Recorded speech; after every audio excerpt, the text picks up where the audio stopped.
Good.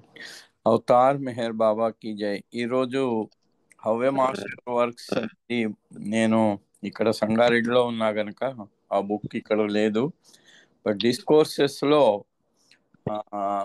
దాని నుంచి మనం అది ఈరోజు డిస్కోర్సెస్లో బాబా ఈ విషయంలో ఏం చెప్పారనేది మనకు the ways of the master అంటే గురువులు ఏ రకమైనటువంటి విధానాన్ని అనుసరిస్తారు అనేది కోర్సెస్ లో ఒక చాప్టర్ ఉంది. దాని నుంచి చెప్పుకుందాం మనం ఈరోజు. సో అది కూడా అవే మాస్టర్ వర్క్స్ అనేది మాస్టర్ అంటే ఆయన విధానాలు ఎలాగా ఉంటాయి, ది వేస్ మాస్టర్. అయితే ముఖ్యంగా మొదట్లో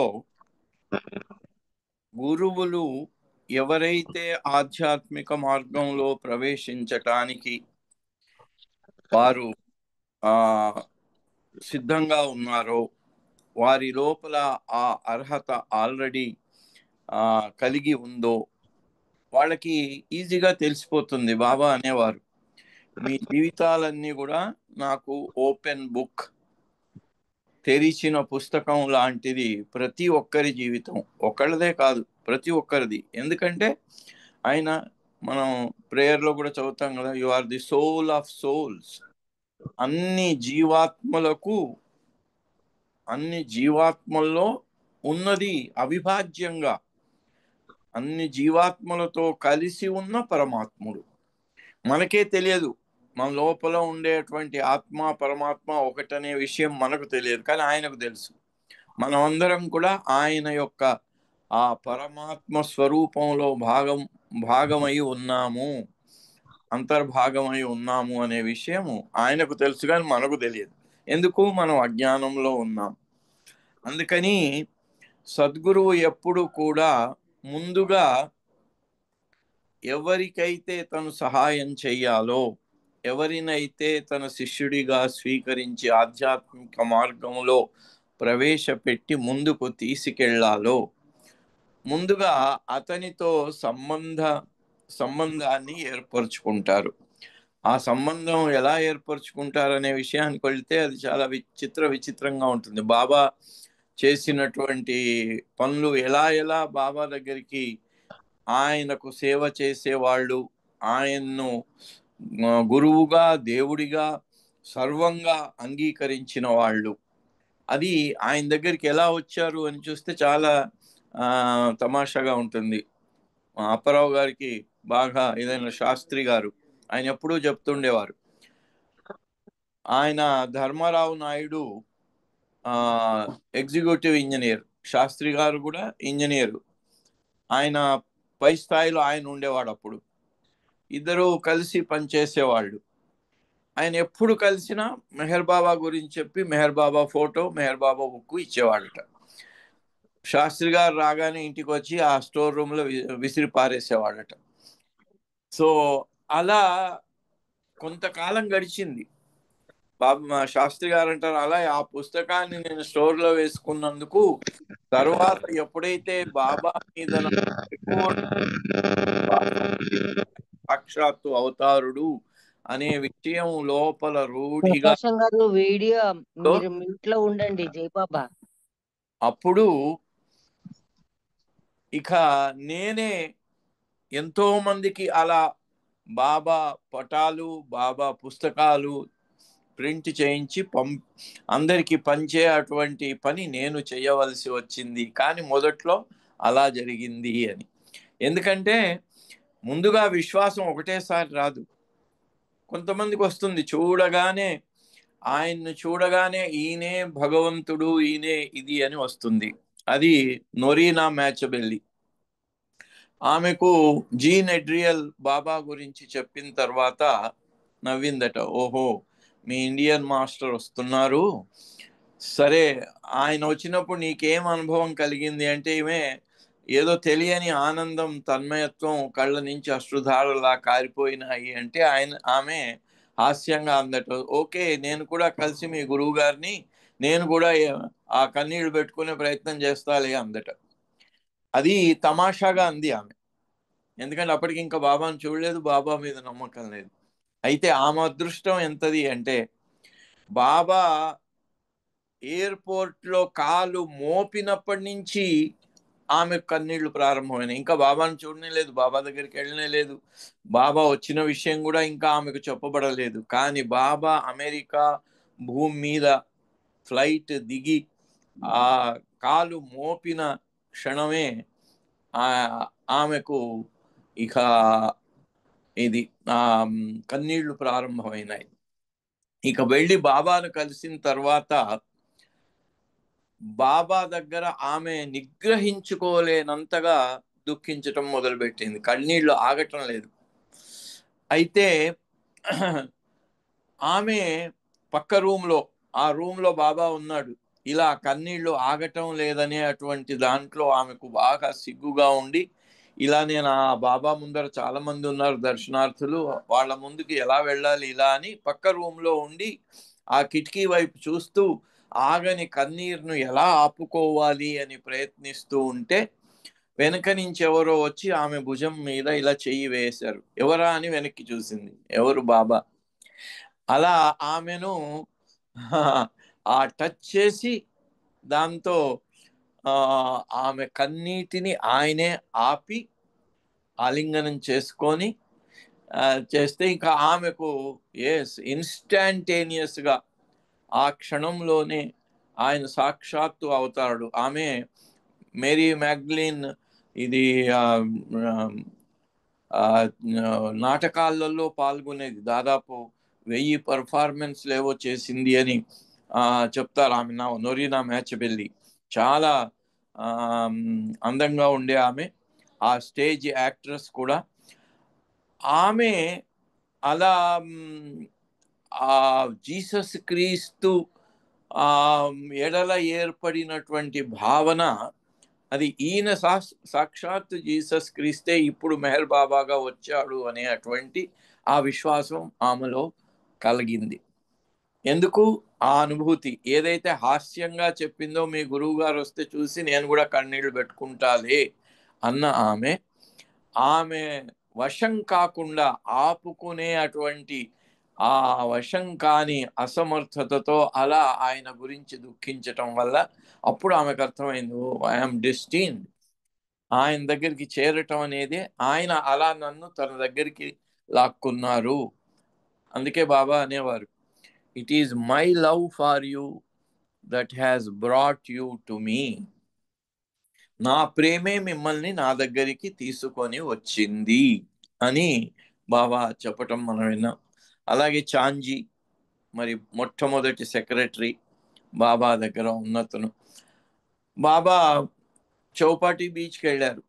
వెళ్తే అక్కడ దూరంగా కూర్చొని ఉన్నాడు ఒక ఆయన. బాబా తన వెంట ఉన్న అతన్ని పంపించి, ఆయన ఎందుకు అక్కడ కూర్చున్నాడు, ఎందుకంత దిగాలుగా ఉన్నాడు, is meant to be happy, చాలా సంతోషంగా ఉండవలసిన వాడు, ఎందుకలా దుఃఖంతో ఉన్నాడు అడుగుమన్నాడు. అడుగుమంటే అడిగితే, నీకెందుకు, మీరేం తీర్చేవాళ్ళ ఆర్చేవాళ్ళ, నా దుఃఖం మీకెందుకు, వెళ్ళండి అని. అంటే ఆయన ఎంత దుఃఖంలో ఉన్నా అంటే ఆత్మహత్య చేసుకుందామని బీచ్కి వచ్చాడు.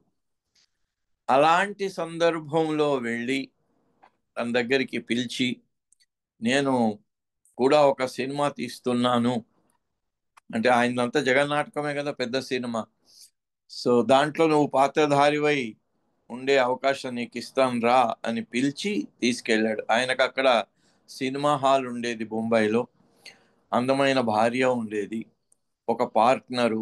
ఆ పార్ట్నర్ మోసం చేసి ఆ సినిమా టాకీస్ను హస్తగతం చేసుకొని భార్యను కూడా తీసుకొని వెళ్ళిపోయాడు.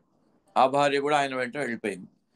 ఆ అవమానానికి తట్టుకోలేక ఇంకా సమాజం అంటే, అప్పుడు 1919లో అంటే చాలా అప్పట్లో పరిస్థితులు ఎంత ఇదిగా ఉన్నాయో మనం ఆలోచించుకోవచ్చు. సో అప్పుడు ఆయన ఇక లాభం లేదు, ఇలాంటి జీవితం జీవించిన దానికంటే మరణించటం మేలు అని చౌపాటీలో కూర్చున్నాడు.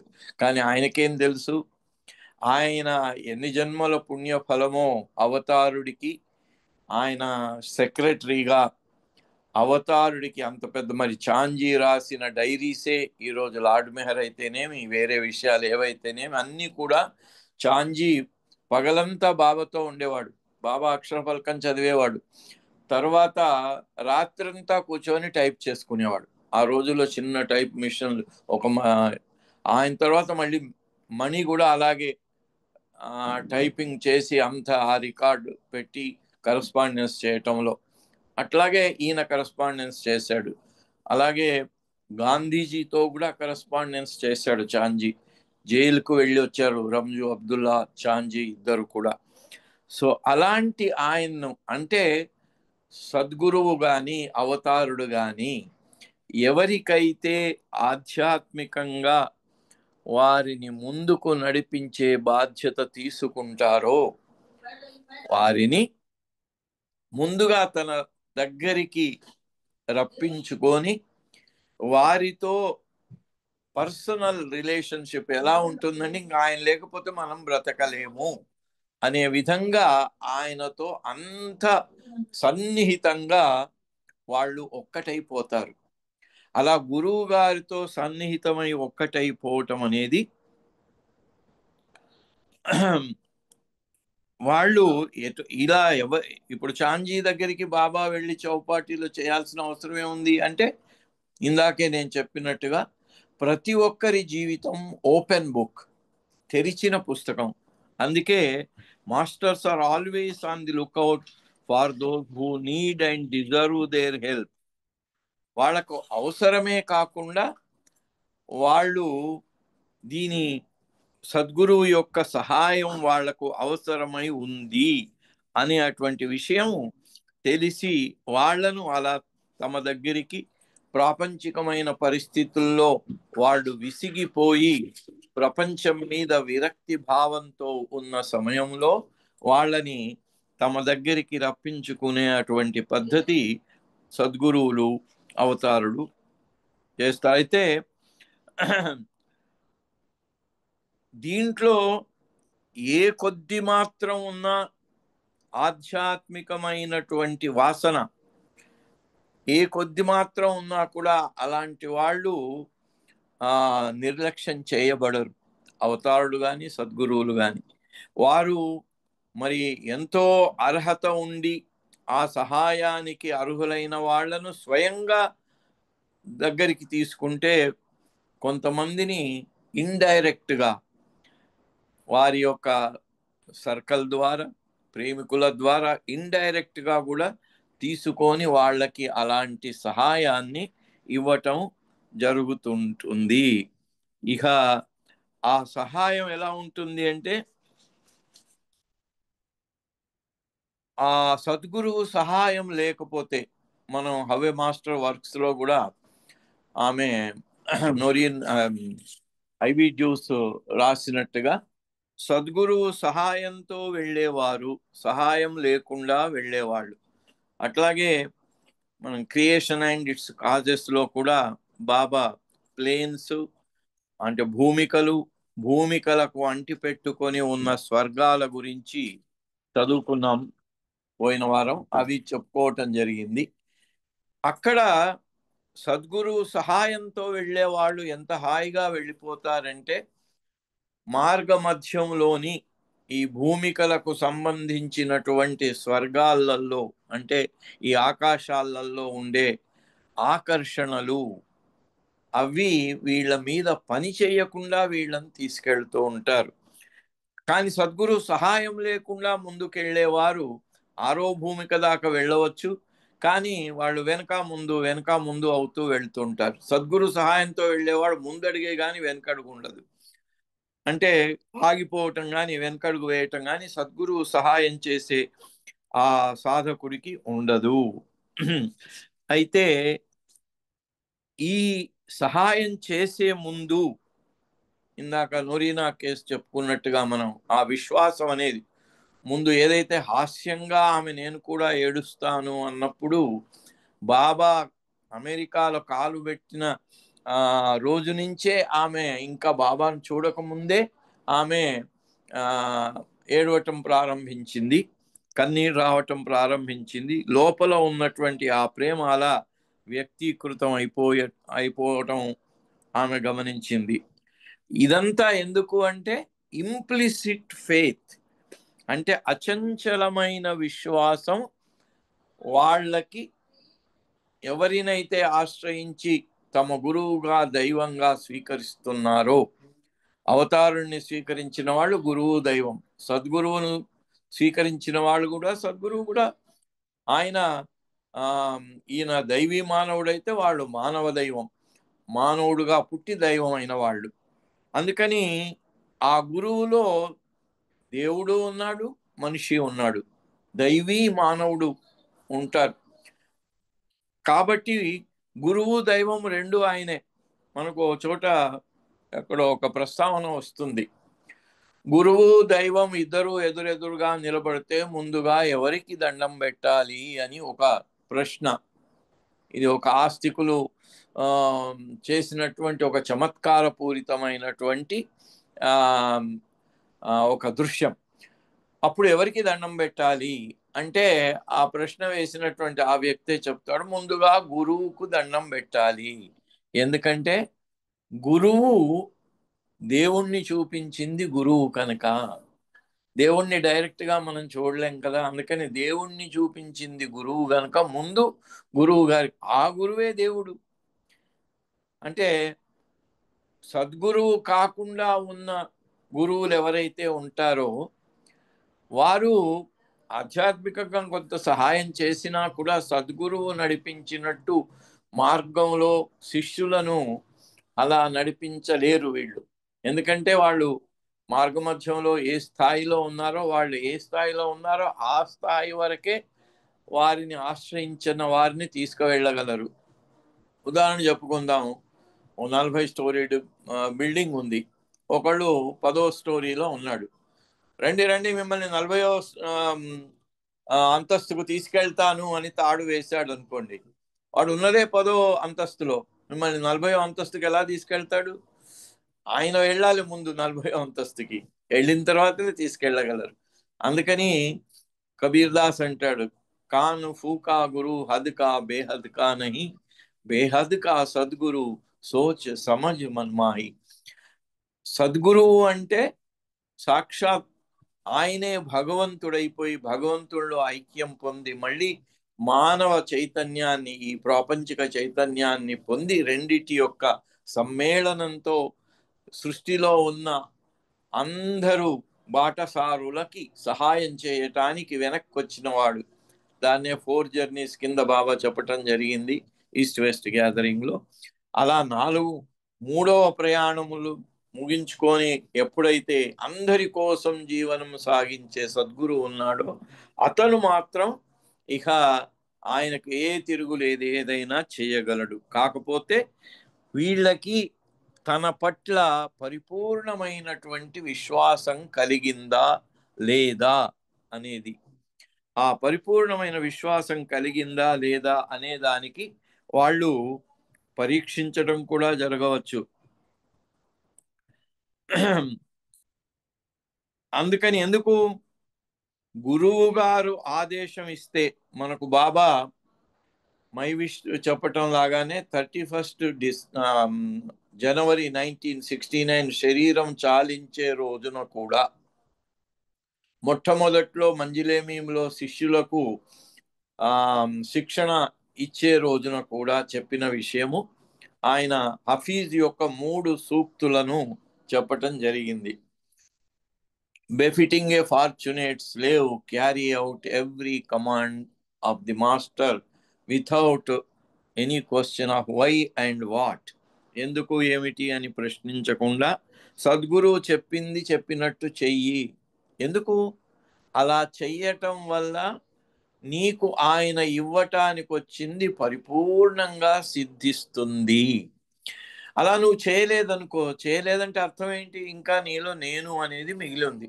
నువ్వు నేను అనే దాన్ని పూర్తిగా సద్గురువుకు సమర్పణ చేయలేదు. ఆయన యొక్క ఆ అనంతత్వంలో, ఆయన యొక్క ఉన్నతోన్నత స్థితిలో నిన్ను నీవు సమర్పించుకుంటే గాని దీనికి మనకు భావు కల్చురీ గారు చెప్పినటువంటి మనం 2 సంఘటనలు చూస్తే వై అండ్ వాట్ అనేది అస్సలు మనసులోకే రాకూడదు అనే విషయము మనకు స్పష్టం అవుతుంది. మనందరికీ తెలుసు. అయినా అవసరం వచ్చినప్పుడల్లా ఈ ఉదాహరణ చెప్పుకుంటూనే ఉంటాము. భావు కల్చురీ బాబా దగ్గర చివరి సంవత్సరాలలో వాచ్మన్గా ఉన్నారు. ఎందుకంటే మండలి వాళ్ళల్లో ఆల్మోస్ట్ చివరిగా వచ్చింది ఆయన 53లో బాబాతో డెహ్రాడూన్లో చేరటం జరిగింది. ఆయన ఆంధ్ర టూర్ తర్వాత ఆంధ్ర టూర్లో కూడా బాబాతో వెళ్ళారు ఆయన. సో అప్పుడు బాబా దగ్గర ఉండి బాబా ఏం చెప్తే అది చేయటం ఆయన పని. ఒకరోజు బాబా సాయంత్రం అయింది, బావుజీ బాబా దగ్గరే ఉంటే నాకు దాహం వేస్తుంది, మంచినీళ్ళు తీసుకొని రా అన్నాడు. మంచినీళ్ళ కోసం వెళ్తూ ఉంటే అలాగే ఆ స్విచ్ వెయ్యి అన్నాడు. లైట్ వెయ్యి, చీకటి పడుతోంది కదా, లైట్ వెయ్యి అన్నాడు. ఈయన వెళ్ళి లోపలికి వెళ్ళి ఆ గ్లాసులో నీళ్లు తీసుకొచ్చి బాబాకు గ్లాస్ నీళ్లు ఇచ్చి తర్వాత వెళ్ళి స్విచ్ వేసి లైట్ వేసాడు.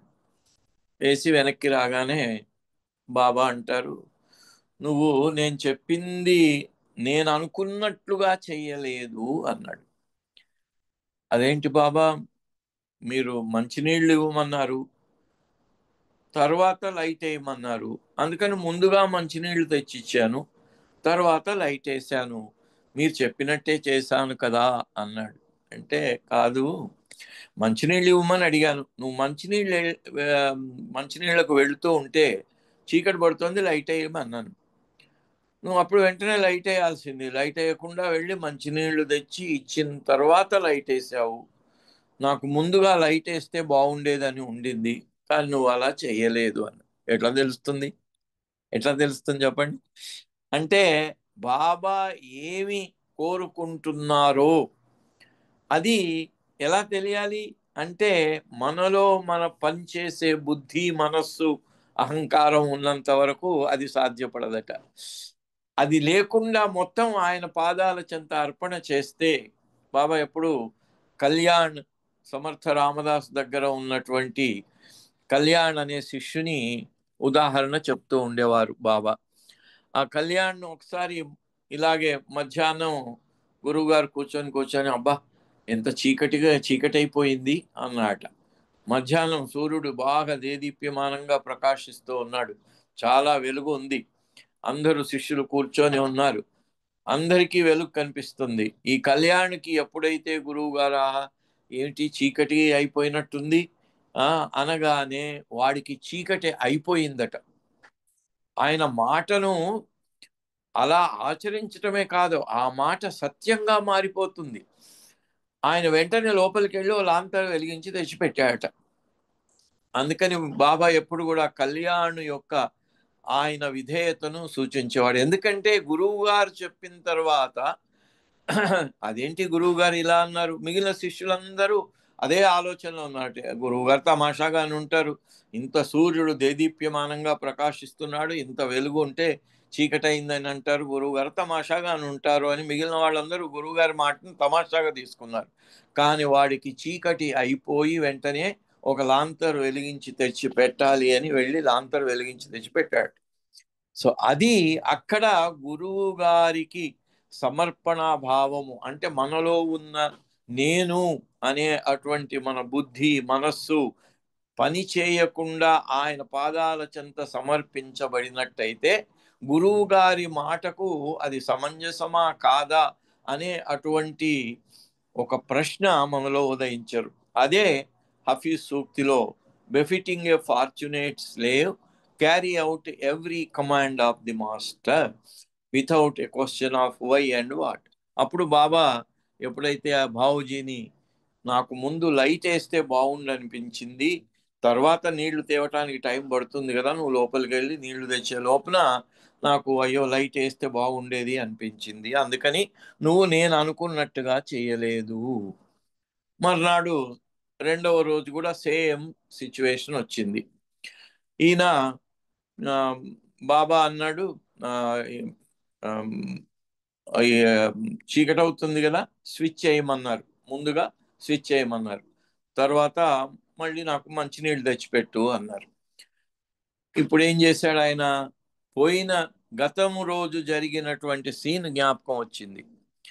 బాబా ఏమన్నాడు, నాకు మంచినీళ్ళ కంటే ముందుగా స్విచ్ చేసి లైట్ వేస్తే బాగుండును అనిపించింది, కానీ నువ్వు మంచినీళ్లు ముందు తెచ్చి లైట్ వేయటం లేట్ చేశావు అన్నారు. అందుకని తన మనస్సును బుద్ధిని దాంట్లో పెట్టి, బాబా నిన్న అలా అన్నాడు కాబట్టి ఈరోజు ముందుగా లైట్ వేస్తాను అని ముందుగా లైట్ వేసేసి మళ్ళీ వెళ్ళి మంచినీళ్ళు తెచ్చి ఇచ్చారు బాబాకి.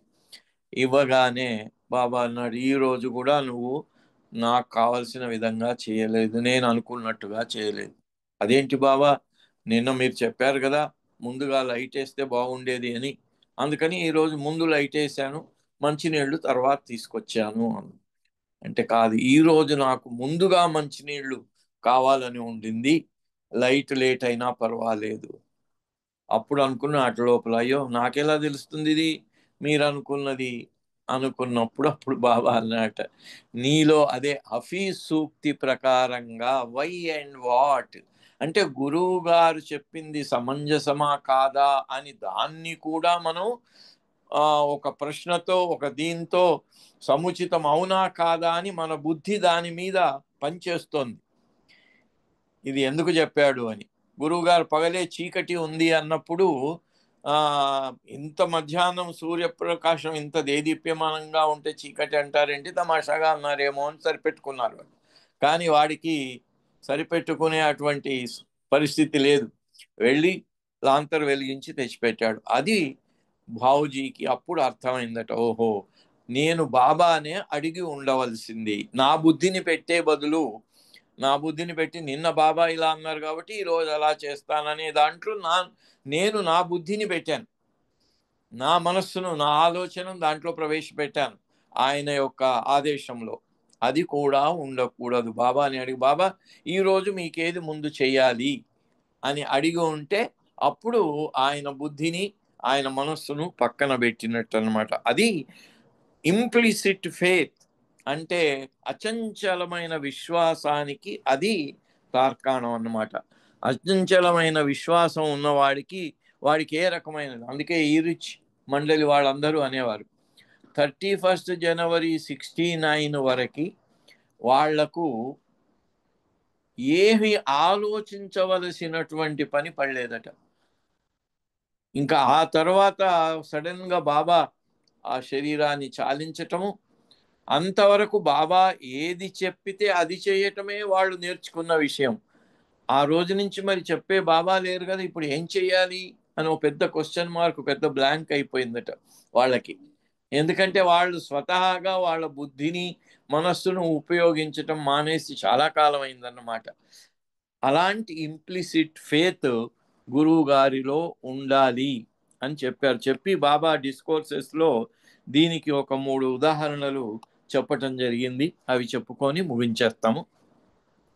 ఖురాన్లో ఒక స్టోరీ ఉంది. ఇప్పటికీ బక్రీద్ అని పండుగ ముస్లింలు జరుపుకుంటారు. ఆ బక్రీద్ పండుగకి మూలమైనటువంటిది ఒక ఖురాన్ కథ. అదేమిటి అంటే, అబ్రాహం అని అల్లాకు చాలా భక్తుడు, చాలా విశ్వాసం కలిగిన భక్తుడు. అతనికి అల్లా ఒకసారి ఆదేశం ఇచ్చారట, నువ్వు నీ కొడుకు ఇస్మాయిల్ని నా కోసము ఆహుతి చెయ్యి, నా కోసం సాక్రిఫైస్ చేసేసి అతన్ని బలి ఇవ్వు అన్నాడట.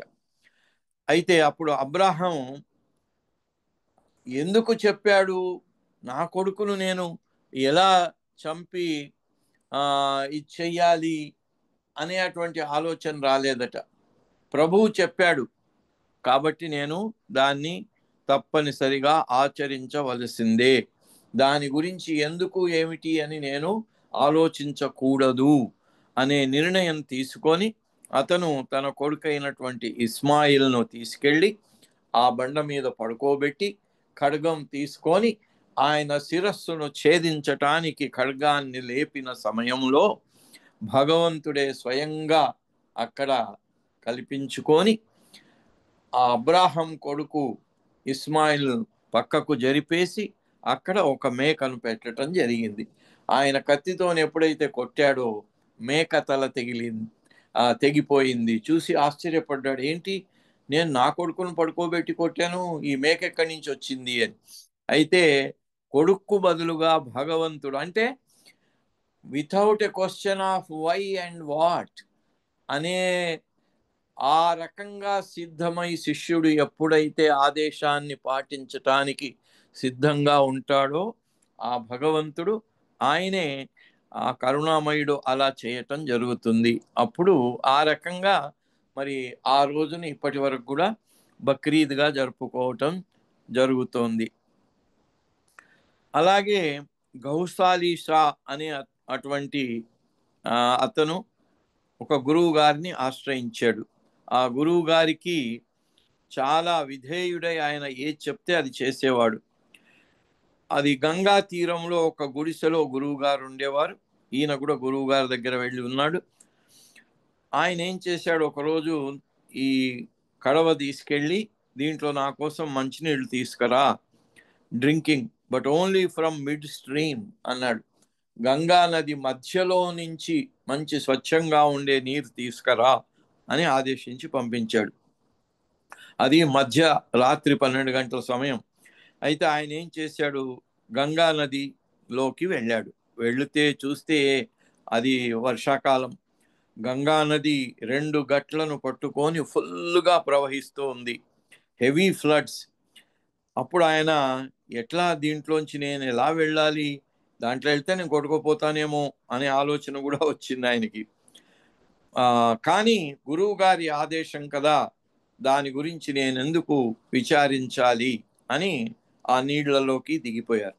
దిగిపోతే ఆ ప్రవాహము అంతటి ఇది ఎక్కడ పోయిందో, చిన్న మామూలుగా వేసవి కాలంలో చిన్న ప్రవాహము, చాలా నిర్మలమైన నీటితో ప్రవహించే గంగా నది ఎలా ఉంటుందో అలా కనిపించిందట. ఆ ధైర్యంతో ఎప్పుడైతే ఆయన గురువు గారి ఆదేశాన్ని పాటించి గంగా నదిలో ఆ ప్రవాహంలో కాలు పెట్టాడో అది చిన్న ప్రవాహంగా మారిపోయింది. అయితే wonderful transformation of the scene, ఆ దృశ్యం మారిపోయిందట.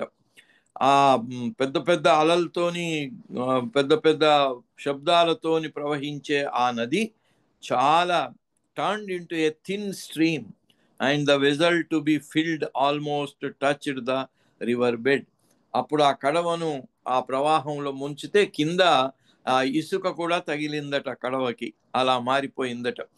Disciple nearly crossed the river to the opposite bank in search of midstream. So అయితే ఇది జరిగినప్పుడు గురువు గారు వచ్చి ఆయనకు చెప్పాడట. అయితే వెళ్ళిపోయిన తర్వాత ఈయన గురువు గారు ఇలా వచ్చి చెప్పారు నాకు అక్కడ ముంచుమని మధ్య ప్రవాహంలో. అంటే వీళ్ళన్నట్టు గురువు గారు ఇక్కడే కూర్చొని ఉన్నారు, మేము ఆయనతోనే కూర్చున్నాము, ఆయన లేచి అక్కడికి రానే లేదు, నీకెలా కనబడ్డాడు అని. అయితే గురువు గారి సహాయం అలా ఉంటుంది.